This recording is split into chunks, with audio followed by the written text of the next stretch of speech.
Kali meletup. Cuma budak-budak miskin jual tak makan.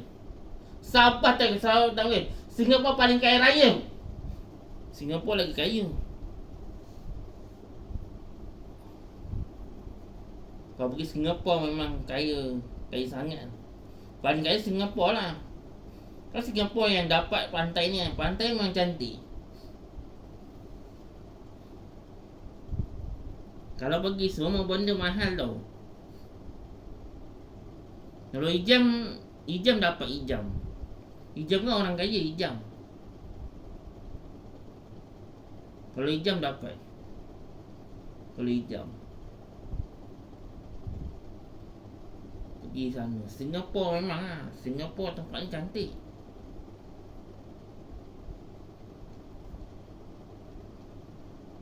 Kalau bulan 12 mesti lagi lawa. Bulan 12 lah. Bulan nak dekat tahun baru tu. Mesti banyak tau. Semua datang.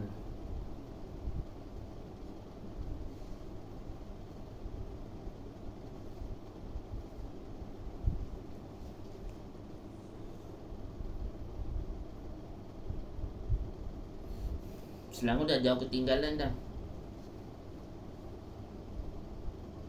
Dulu Selangor kaya. Sekarang Selangor dah tak kaya dah. Jatuh miskin. Yang kaya sekarang ni, yang kaya Sabah, Johor, Sabah, Sarawak, Singapura. Lagi satu Jepun. Jepun pun kaya juga. Jepun banyak duit.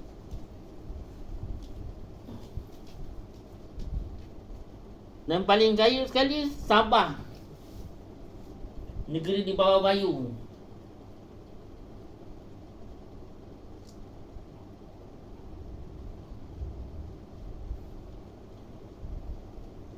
Dia akan tunjuk Sabah ni.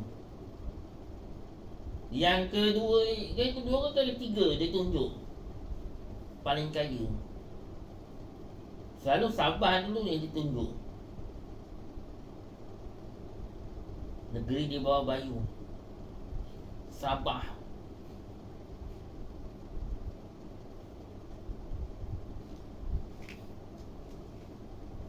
Dan nelayan, dia dapat bantuan nelayan 200 juta Sini, apa pun tak dapat. Sini sini. Dapat apa? Telur ayam.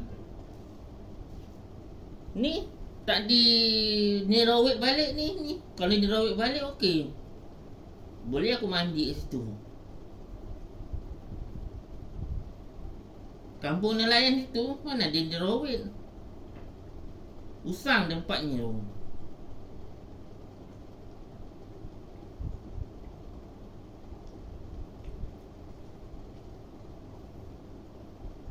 Aku tengok tempatnya usang. Kan dek? Usang kan tempatnya kan? Ha? Usang kan? Ha.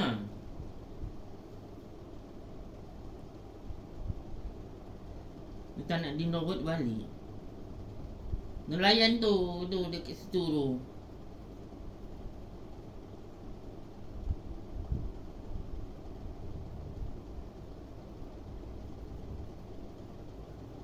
Dia tak nak daftar kat ni.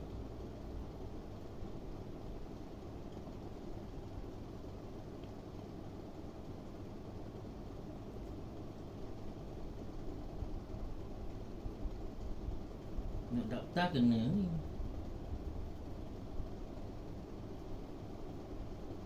Ini bergerak sendiri ni.